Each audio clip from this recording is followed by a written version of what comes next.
அண்டமாய் அவனியாகி அறியொணா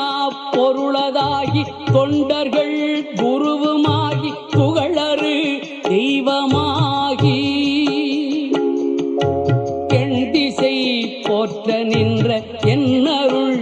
ஈசனான பெண் திரள் சரவணத்தான் தினமும் என் சிரசை காக்க அண்டமாய் அவனியாகி அறியொணா பொருளதாகி தொண்டர்கள் குருவுமாகி புகழறு